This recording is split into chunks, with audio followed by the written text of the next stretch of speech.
لیکن دغه بے ضمیره حکمرانان دغه بے دینه حکمرانان دغه بے ضمیره ججان د خپل آقا امریکای د خوشالولو دپاره هغه دغه خلاف فیصله وکړي. انتهایی محترم مسلمانانو، زموږ وطن پاکستان مملکت خداداد کوم چې علماو مسلمانانو په ډېرو قربانۍ ورکولو سره په وینو ورکولو سره په بچو یتیمانان کولو سره د ډېرو میندو د کونډېدلو نه وروسته هغه دغه وطن په وجود کې راغلی و. هغه مشرانو قرباني ورکوونکو خوب دا کتلی و چې په دغه وطن کې به شاعر اسلام محفوظ وي، دلته به اسلام او د قرآن برتري وي، دغه اسلام او د قرآن د نظام غلبه به وي دلته. لیکن محترم وروسته وخت کې زموږ په وطن کې چې څومره اسلام او شاعر اسلام د مظلومه دي ډنډور کې یقین وکړه که هغه خلکو کومو چې د دې په بنیادونو کې قربانۍ ورکړې وي هغوی ته دا پته وي، هغوی که دا تصور کړی وي او هغوی که دا سوچ کړی وي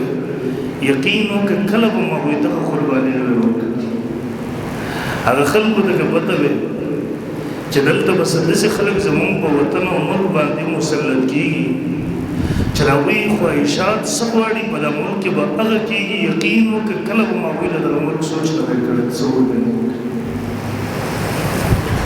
بله ورځ تاسو وکتل ای روز تقریبا زموږ په وطن کې زموږ د دین خلاف، زموږ د مدرسو خلاف، زموږ د قرآن خلاف، زموږ د پیغمبر خلاف ای روز څه نه څه یو دغسې قدم اوچتېږي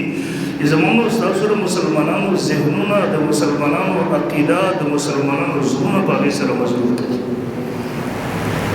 ملک کې که څه لږ واقعات راشي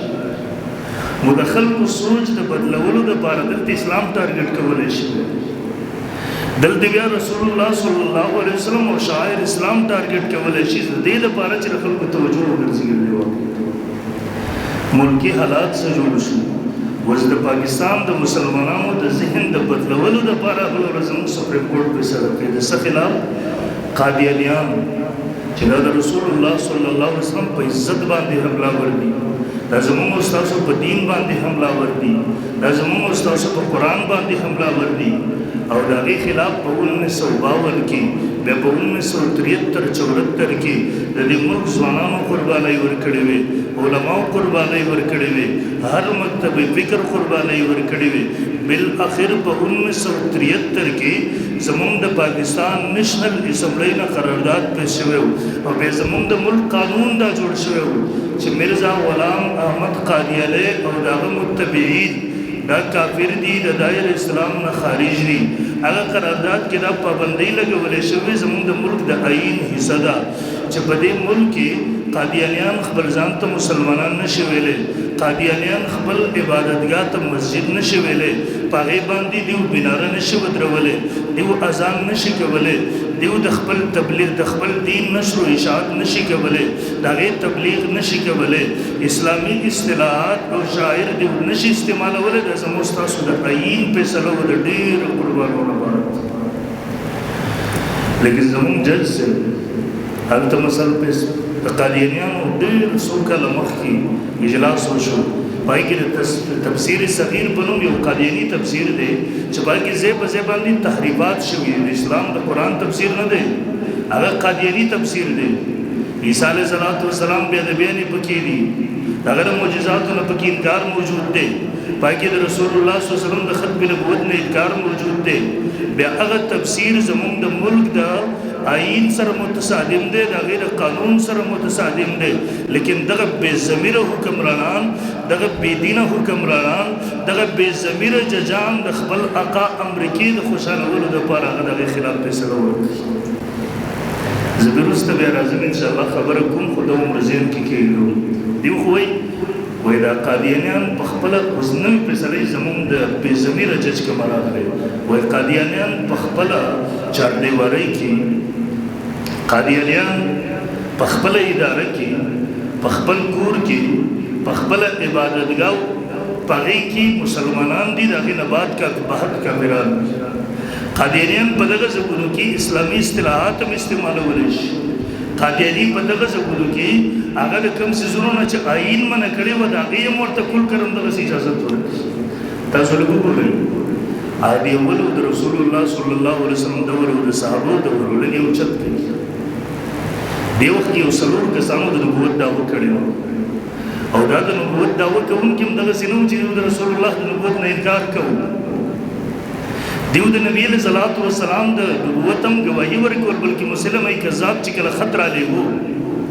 ویل من مسلمه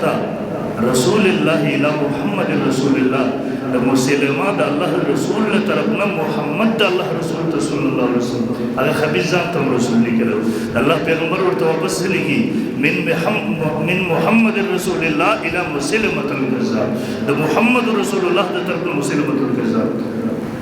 دغسې هغوی د اذان استعمال کوو هغوی اصطلاحات د مسلمانانو استعمال ول د الله پیغمبر څه کړي. یو کس راپورته شو د اسود عنسی په نوم باندې نبوت دعوه وکړله. الله پیغمبر صلی الله علیه وسلم یمن والا ته خط ولیکو مسلمانانو ته ویل راپاڅېږئ اسلامي ریاست حکم وکړو تاسو د دې سړي بېخکلي وکړئ د ملګري قتل کړئ د اسلامي حکومت فیصله وکړو. دې اسود عنسی ځان سره لوی لښکر تیار کړو 8,000 9,000 پر د سره مسلح باډي ګارډ ولاړ د تر صحیح مشکل وو د وخت په گورنر باندې حمله وکړه هغه شهید کو دغه خزه بوتل خپل نکای په وتړل چون کې د خبيستر مسلمانانو رسایي ممکن ده دې وجنه نبی علیہ الصلوۃ والسلام صحابه ورته منسوب کړل په کم کور کمره کې چې دا اوسېدلو د بهر نه ورته سورنګ ورکنستلو په هغه سورنګ کې ورپسې دن راغله د شپې په تیاره کې په خپل کمره کې د خپل ښځې څخه پروت هلته قتل کو سره ورنه کټ کو او بیا ورله دا سر دغسې ونیو د دغه محافظینو ته بهر راګوزار کړلو ویل دا واخلئ دا ستاسو د پیغمبر انجام دی دا ستاسو د هغه کذاب او دروغجن انجام دی کله چې رښتونی پیغمبر محمد رسول الله صلی الله علیه وسلم هغې حکم وکړو بیا د دې سړي انجام دا دی او سهار ته چې بیا کله مسلمانان اذان کوي اشهد ان محمد رسول الله وان ابهلة کذاب محمد د الله رسول له ابهله اسود عنسی دروغجن دی او د الله پیغمبر ته په دې وخت کې جبرئیل علیه السلام راځي نبی علیه السلام صحابو ته ورته بشارت ورته ورکوي زیره ورته ورکوي وایي فاز فیروز او د هغه ملګري کامیاب شو د الله هغه دشمن انجام ته ورسول هغه سره یې کړ دا د اسلامي ریاست فیصله وکړه. یو بل کس د نبوت دعوه وکړله زه تفصیل ته نه ورځم د طلحه اسدي په نامه باندې هغه راپورته شو د نبوت دعوه وکړله الله پیغمبر صحابه کرام پسې ورورسېدل جنګ وشو ویل دیم قتل کوي د منونکي هم قتل کوي د اسلامي ریاست د ټوپ فیصله راوړه ویل دیم قتل کوي د منونکي هم قتل کوي د چې ورغله جنګونه وشو دا خبیث په خپله باندې د جنګ نه وتښتېدلو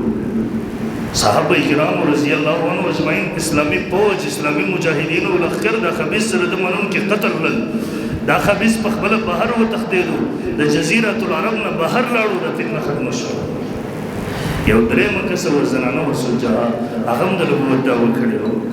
اسلامي ریاست د هم د قتل حکم کړی او د یو د منونکي ختم کوي دې هم د ځان سره یو لښکر پیدا کړی خو په دې وخت کې مسلمه کذاب هم د نبوت دعوه کړې وه مسلمه کذاب ډېر غټ طاقت نیولی 40,000 صرف مسلح لښکر ورسره وو 40,000 مسلح لښکر هلته سجاهه راغله دیو خپلو کې ټکراو راغلو بل طرف ته مسلمانان په مسلمه باندې حمله ور کېدل مسلمه هغې له دعوت ورکړل راځه مذاکرات به وکړو دیو په خیمه کې کېناستل یو طرف ته مسلمه کذاب دی چې د نبوت دعوې وکړې ده یو طرف ته سجاهه زنانه ده چې هغه د نبوت دعوه کړې ده دواړه په خپلو کې کېناستل څو ګنټې دیو ملاقات وکړو دا ملاقات د دې دواړو په نکاح سره بدل شو د سجاهې قصه ختمه شو اسلامی لښکر رسول الله صلی الله علیه وسلم مجاهدین تشکیل کړل الله پیغمبر په دې دوران کې د دنیا نه تشکیل کړو ابوبکر صدیق رضی الله عنه خلیفہ اول دی حالات څنګه و د هیڅ پروا یې ونه کړله ریاست ته مشکلات دي په دې وخت کې کافران د هر طرف نه حمله ور کېدونکي دي په دې وخت کې دومره مشکلات دي دا یره وکړه چېرته صحابه کرام رضی الله تعالی مجمعین ووځي هسې نه د مدینې منورې کوڅو ته منافقین رادننه شي او د مسلمانانو سره نور بېعزتي ونه کړي لیکن هېڅ پروا یې ونه کړله هغوی ویل ریاست به هله ریاستي کله چې پکې د رسول الله عزت محفوظ وي ریاست به هله ریاستي چې کله پکې د رسول الله ختم نبوت محفوظ وي ریاست هغه وخت کې کلم ریاست نشي جوړی چې په دې کې د رسول الله صلی الله علیه وسلم عزت محفوظ دی د ختم نبوت عقیده پکې محفوظ دی د مسلمانانو شاعر پکې محفوظ دی ابوبکر اعلان کوي دغه ریاست کلم ریاست نشي خالد بن ولید رضی الله تعالی سره وزر مجاهدین ورسره کړل دی ورغله هغه خبيثم سلویر زره کسان تیار کړل زه به مقابله وشول ډېر مسلمانانو پکې شهیدان شو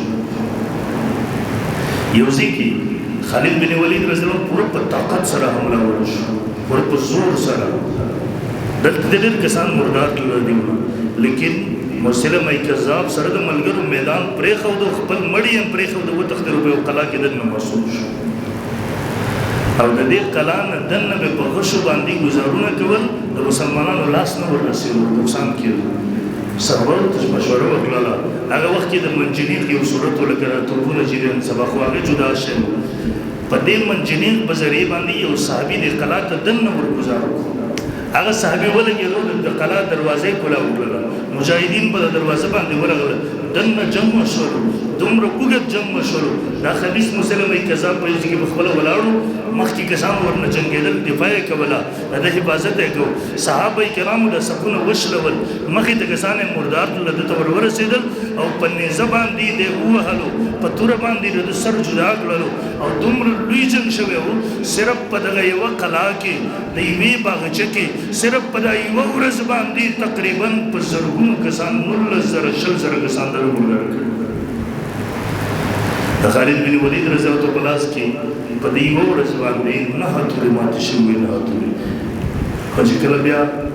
دغه په سلونو جنګ کړی و سیف الله د الله توره کله چې په خپل مرګ باندې په خپل بستر وفات کېدو ژړلی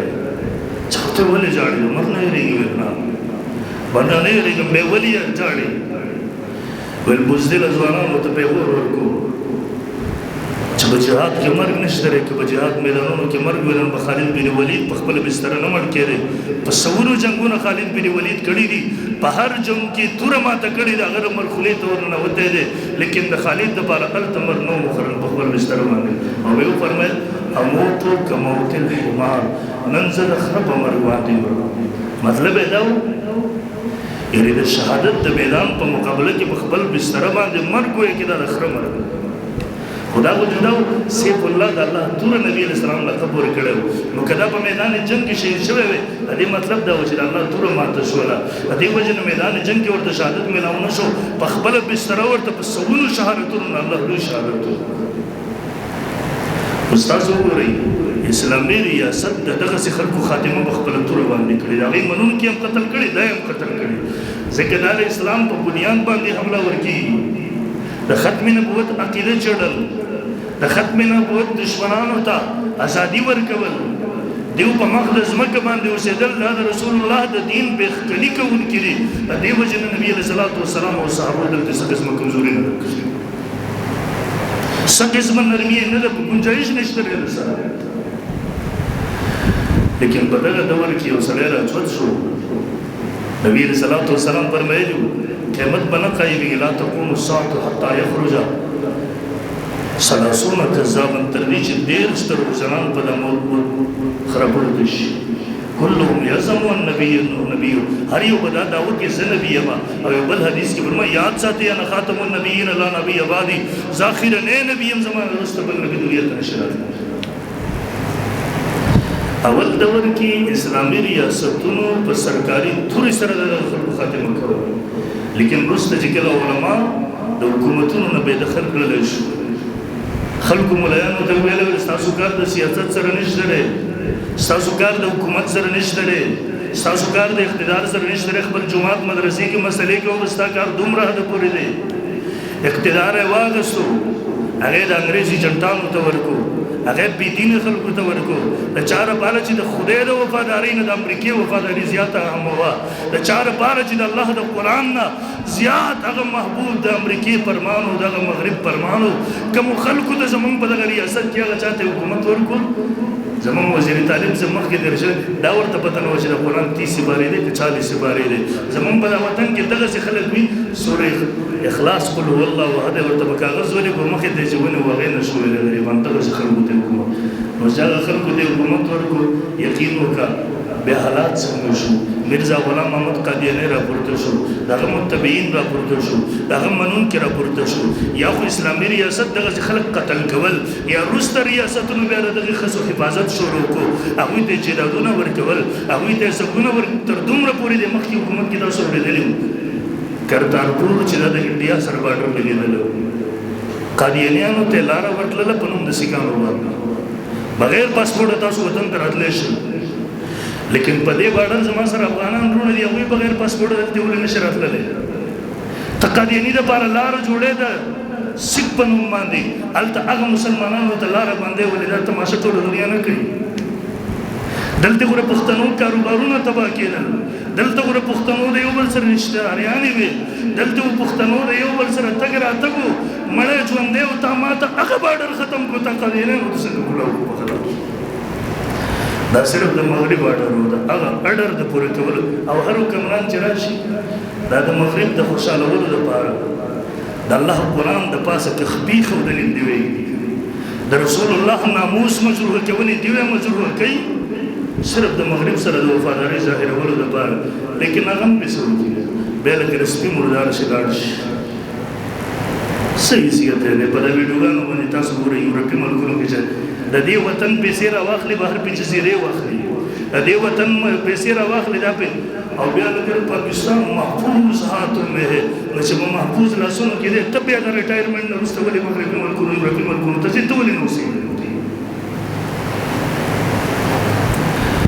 او دا بله ورځ چې کومه فیصله وکړله یاره قادیانیان په خپله اداره کې په خپله پراپټۍ کې په خپله چاردیوارۍ کې په خپله اداره کې هغه د اصطلاحاتو د اسلام استعمال کولی شي دیو په دې کې دننه مسلمانان دي بهر کافران دي دا کومه فیصله ده دا خو د حکومت دا خو زمونږ د وطن د آیین مقابله ده د هغې مخالفت دی تا که قرآن نه منو جج صاحب ته که حدیث منلو ته تیار نه وي جج صاحب که تا دین او شریعت منلو ته تیار نه وي ظالمه د خپل آیین ته خو به دې کتلی وي دا خو به دې منلی وی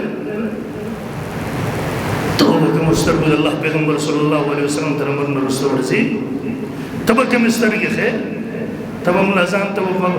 د مرګ نه وروسته به دا ټولې فیصلې چې دي وکړې سره به بس چې ما ته د مغرب وفاداري ثابته کړم ریټایرمنټ نه پس بیا ځان ته لاړ شم نو دلته خو به لاړ شي خو دا سترګې به دې پټېږي د قبر ته به ورکوز شي هغه مشرف هم اوس هلته ورغلی دی دغه ربي صاحب به ورسره اوس شروع وي چا چې د خپله موقع دغسې خوځول ویل مې هو یقین وکړه نن هغه د رب پیسو ته چلې ته ورغلی دی نن هغه د رب د فرشتو سره ملاقي دی انشاءالله د انجام پته به ورته وصل ته لېږلی چې مې هو ولا چېرته پروت دی نن دومره بې احساسه دی د خبر د فرشتو نه ځان نشي خلاصولی هغه چینچي ماران لړمانان ورباندې لګیا دي یقین وکړه هغې نه ځان نشي خلاصولی زه دغه نورو ته مې ظالمانو د انجام خو تاسو وکتو که نه بس تاسو سره وفادار نه خیږي بیا تاسو د الله د رسول سره ولې بې وفایي کوئ د دغه ظالمانو لپاره او زه تاسو ته ووایم تاسو لږ قرآن اوچت کړئ د رسول الله صلی الله علیه وسلم په زمانه کې مسجد زرار جوړ شو د منافقانو جوړ کړل نبی علیہ الصلوۃ والسلام نے ټایم واغشتو ول مونږ ته ټایم راکړو یو جمعه جوړ کړل د مسلمانانو لپاره لري دلته راتللی نشي نبی علیہ السلام ورته صحیح ده زه به درشم پته نه ورته چې سره جوړ کړل د تبوک نه چې واپس شو جبرئیل علیہ الصلوۃ والسلام راغی ول الله پیغمبر دا منافقان دي دې منافقانو د جمعه چې جوړ کړو په نوم د جمعه باندې منافقانو لیکن په دې جمعه کې وی اذان کو منځ کو اسلامی اصطلاحات د کفري اسلامی اصطلاحات خپل کفر د لپاره استعمالول کفر او نفاق ته وده ورکول د اسلام په جبريل راغی ویل الله تعالی وی ورسره ځان سره صحابه کرام مجاهدین درواغله د جمعات ور لوران کا د عبادت خالی ور بخ دی وکړه پیغمبر اسلام صلی الله علیه وسلم ته سبق را کړو هر څه برداشت کړي شي دانش برداشت کړي چې یو کافر هغه د اسلام په نوم باندې اسلامي اصطلاحات استعمال خپل کفر او نفاق ته بده باندې وده ورکړي ما او ته پیغمبر اسلام صلی الله علیه وسلم را خو دلی دا مسلمه الکذاب چې اذان بوایو هغه خپل ځان تم پیغمبر ویل محمد تم پیغمبر ویل صلی الله علیه وسلم الله پیغمبر صحابه ور لګړي دی عبادت خانه ور لورانه کړي دا هغه قتل کړي دی هغه منون کې هم قتل کړي دي لیکن د جن ځان ته مسلمان وي دا قسمه کارونه وکړي او نو اعلامیه دا راغلي دا مدرسې هغه خلاف بسنه سکی نو زموږ مدرسو ته ورمیاش کې خامخا یو اداره راځي مونږ ته وایي اله مونږ ته تفصیلات راکړه ستاسو مدرسې کې استادان څومره دي ستاسو مدرسو کې طالبان تر دومره پورې مونږ ته اوس کې خویان دي رسولي چرته واده دي څه کار کوي دومره پورې مونږ ته اوس کې ستاسو ذریعہ آمدن ذاتي صدا ستاسو مدرسې در کم تر پرازي کم قسم دې ټول نه زیات زور په دې سزوان ترازه قسم دې زموږ مدرسې طالبان لوګي تند برداشت کوي هیڅ ذریعہ آمدن نشته راغی مدرسې لپاره طالبان په دغه ګرمیانو کې ناسي ستا تعلیمي ادارې چې کرونو روپۍ اربونو روپۍ ور باندې خرج کیږي دا هغې چټیانې دي زموږ د مدرسې طالب الحمدلله په دغه ګرمۍ کې چې کله ورته بجلي هم نه دا په سخته ګرمۍ په سختو غلو کې دا غریب ناسي دا دلته قال الله تعالی رسول وایي ظالمه تر اوسه پورې ستا سترګې دې ته هم بدې دي چې مدرسې سره هم دا وکړو تا صرف د کفر د خوشالولو لپاره د مغرب د خوشالولو لپاره یورپ تر خپلې وفادارۍ د ظاهرولو لپاره ان شاء الله موږ به ختم نبوت هم حفاظت کوو ان شاء الله موږ به د خپل دین د خپل پیغمبر د ناموس د خپلې مدرسو حفاظت کوو ان شاء الله روان حالات محترم ډېر بد دي ښه نه ښکاري اوس دا تازه فیصله ما درته بحث وکړو وای په چار دیوالۍ کې دننه په خپل کور کې دیو کې اسلامي اصطلاحات د خپل کفر دپاره استعمالي خیر دی که دننه خپل تبلیغ کوي دغسې قرآن کې تحریفات کړي دي هغه تفسیر هغه تقسیموي خیر دی بابا اسلام څوک ته وسوږي که یو سړی په خپل کور کې د زنا او د فحاشۍ اډه چلی د دې به اجازت ورکړي نه یو سړی که په خپل کور چار دیوالۍ کې دننه هغه غیر قانوني اسلحې را جمع کوي غیر قانوني کار کې د دې به اجازت ورکړي نه بیا ته ماته ووایه چې په خپله چار دیوالۍ کې دننه دا په قرآن کې تحریفات کوي دا په اسلام دا په متواترات دین پسې ټوغې کوي دا چې دننه دغسې کفري تعلیم ورکوي سبق ورکوي کفري تبلیغ کې بیا ته ووایه د دې اجازت په کوم قانون سره ته ورکړي قرار محترمو زمون ملکی حالات الله تعالی دې رحم وکړي او دغسې بې رحمه خلک چې کله نه په وطن مسلط دي زمون ملک حالات زمون د مسلمانانو حالات دغه یو ملک و یو وطن و چې د سړي ورته سترګې اوچتېدی شو هلته هم دغسې حالات شروع دي پته نه لګي دا خبره مخکې څومره روانه ده کوم ځای ته به ځي باید موږ او تاسو په خپلو اعمالو باندې نظر وساتو زموږ وطن دومره بې حسه شو په دې وخت کې که نه دومره بې حسه د سپریم کورټ فیصله راشي د نواز شریف صاحب خلاف مسلم لیګیان راوځي روډونو ته موږ نه ورو زموږ د سپریم کورټ فیصله راشي د جج صاحب د عمران خان خلاف پی ټي آی والا به دا روډ باندې راوځي موږ نه ورو جج او عدالت ته کنزل کوي په دې وطن کې فیصله وشي د سرداري خلاف پیپل پارټۍ والا به دا روډونو باندې راوځي موږ نه ورو د بلې پارټۍ د مشر په خلاف باندې فیصله وشي هغوی راوځي موږ یې نه ورو لیکن په دې وطن کې بله ورځ ستا د کتاب قرآن خلاف فیصله شوې ده ستا د پیغمبر ناموس ته لاس ور اچولی دي ستا د وطن د آیین نه بغاوت کړی دی یقین وکړه نن پیپل پارټۍ والا راوتونکي ما وکتل نن مې هغه مسلم لیګ والا ونه کتل نن مې هغه نور مسلمانان چې په سیاسي تعصباتو کې تقسیم شوي دي سیاسي تقسیمات شوي دي لساني تعصباتو باندې تقسیمات شوي دي نن هغه مسلمان نه په روډ په نظر راځي نه په بازار کې په نظر راځي بلکې په زړونو کې احساس هم نشته دی زموږ په وطن کې سره الله دې موږ کې دیني غیرت پیدا کړي الله تعالی دې په موږ کې خپل دین سره د خپل قرآن سره د خپل پیغمبر سره د وفادارۍ جذبه پیدا کړي د بې غیرتۍ د ژوند نه د بې دینۍ د ژوند نه د بې حیايۍ د ژوند نه چې موږ ګورو زمونږ په وطن کې قادیانیان هغه قرآن کې تحریف کړی هغه تقسیموي د پیغمبر ګستاخان دلته ګرځېږي د پیغمبر په کور باندې ډاکا چوونکي خلک تقسیم هغه دلته ګرځېږي بیا ما ورته یې برداشت کوو قسم دی که د دې بل نه بېغیرتۍ ژوند ته اوسېدل کېږي ما دلته یو ملګری و ډېر نیک سړی و اوس چاویش دی الله تعالی دې جنت الفردوس نصیب کړي د دې ورور باندې چا ګزار کړی ګزار سپین ږیری و ما سره ولاړ شو سخت بې سوره و ډېر نیک سړی و ډېر دیندار ډېر بې سره سړی و ډېر ما ورته پلان کړه بس خیر دی ما ته وایي والله وایي زه چې ګورم چې دا سړی دغسې ګرځېږي دا زما د ورور بېعزتي یې کړې ده قسم دی که خوب راځي قسم دی که روټۍ خوند راکوي یا په کاروبار خوند راکوي ما ته وایي برداشت کولی نه شم ورسره او مسلمانه د خپل ورور د ګزار دپاره تر خپل معمولي عزت دپاره ستا دا حالت وي لیکن نن چې د پیغمبر د ناموس او د قرآن خبر د نن مسلمان خبر نه دی سره احساس نه کوي سره بیا هم په هغه چا پسې دی زنده‌باد او مرده‌باد وایي هغه بې ضمیره پسې ورپسې دی کوم بې ضمیره چې د الله د دین او قرآن دپاره هغه احساس نه بیدارېږي نن هم تاسو ګورئ په دا روډونو باندې هغه ملایان نن موږ راوتي چا پسې چې موږ ټول عمر کنځل کوو چا ته چې ټول عمر موږ او تاسو زمونږ خولې کې خوځېږي هغه ملایانو پسې زمونږ لاسونه کې خوځېږي موږ تاسو کوشش کوو هغه ملایان ناکام کړو هغوی ته کنځل وکړو هغه به رد نن هغه ملایان به په دا ګرمۍ کې به دا روډ باندې زما او ستا د دین او د پیغمبر د ناموس اواز به لګوي بس موږ نور څه نه شو الله دې زموږ خور کې احساس پیدا کړي شعور پیدا کړي او را روانه بېدیني چې نور کوم طوفانونه دي الله دې موږ د دغې نه محفوظ کړي واخر دعوانا